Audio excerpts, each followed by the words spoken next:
A spooky surge for businesses. With Halloween growing ever more popular in the UK, we're expected to spend more than £1 billion on it this year for the first time ever. I have all the details from this pumpkin farm in Hertfordshire. A police officer who blackmailed and threatened more than 200 young girls into sending him explicit images of themselves over Snapchat has been jailed for life, with a minimum term of 12 years.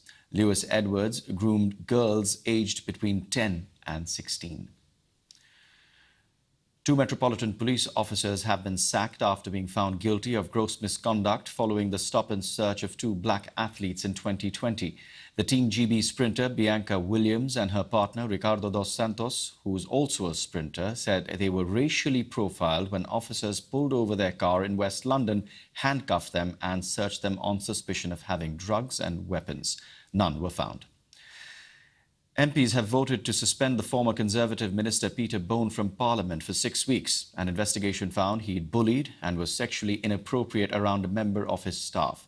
He has, of course, denied all charges. And Rishi Sunak is set to address the threat of artificial intelligence in a speech today and call for the dangers to be faced head-on. A government paper has found there's insufficient evidence to rule out the threat to humanity posed by AI. The speech comes ahead of the government's AI summit next week. An information watchdog has ruled the former NatWest chief executive infringed on Nigel Farage's data protection rights by speaking to a journalist about the former UKIP leader's bank account. Alison Rose resigned early this year over the incident.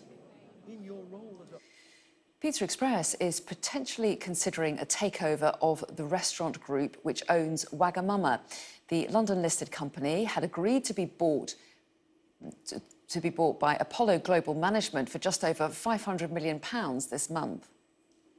Now, hosting the Eurovision Song Contest brought in a £54 million economic boost for Liverpool. This is according to new figures. More than 700,000 people descended on the city earlier this year for the event, bringing in more than double the council's original estimates. You were there covering it, weren't you? What was the buzz like?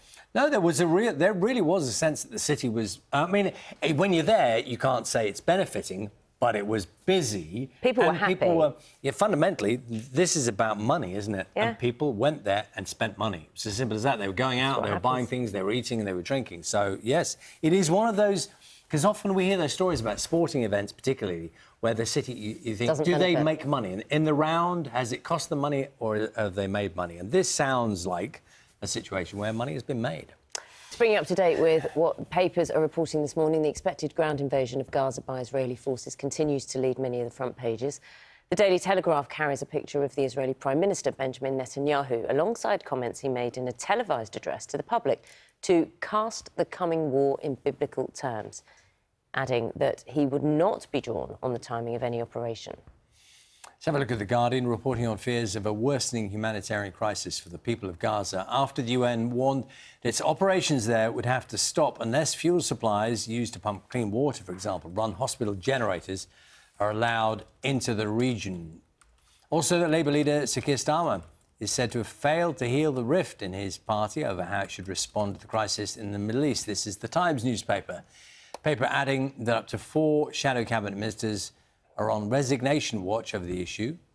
And a story we're going to keep you up to date with throughout the morning, and it's the most read on the BBC News website, following the events in the US city of Lewiston in Maine, where police continue to search for a gunman who is still at large. At least, and that figure has been updated, at least 22 are feared dead, according to US media, around 50 to 60 people injured.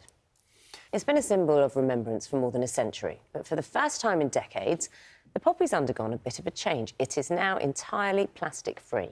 And this morning, it's all about the new paperless, the paper poppy. So this was the old one with a plastic stalk and the plastic middle, and now this is what the new one looks like. See if you can spot the difference. It is 100% paper. They make 44 million paper poppies now from this factory. What's on the front pages of this morning's papers, and the growing humanitarian crisis in Gaza leads The Guardian with fears that fuel supplies there are starting to run out. The Express shows harrowing images of the suffering in Gaza and asks where the hope is amongst all the grief. The Telegraph quotes a speech from the Israeli Prime Minister Benjamin Netanyahu with the words, "We're preparing for a ground invasion. Hamas is doomed." But the Eye says there's growing pressure on him to halt airstrikes for a while to let aid into Gaza.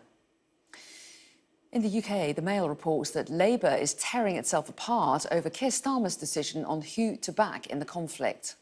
And that's also the lead story for The Times. The Metro leads with the 13 life sentences given to a paedophile police officer who sexually blackmailed 210 girls by posing as a 14-year-old on the internet. The Mirror reports that one of the killers of toddler James Bulger in 1993 is to have a secret parole hearing next month because of fears that holding it in public would damage his mental health. And the Financial Times reports that turmoil in the US bond markets is forcing American companies to delay their plans for borrowing funds to invest. And if you want to see any of those front pages again or read the stories, you can scan the QR code on your screen now.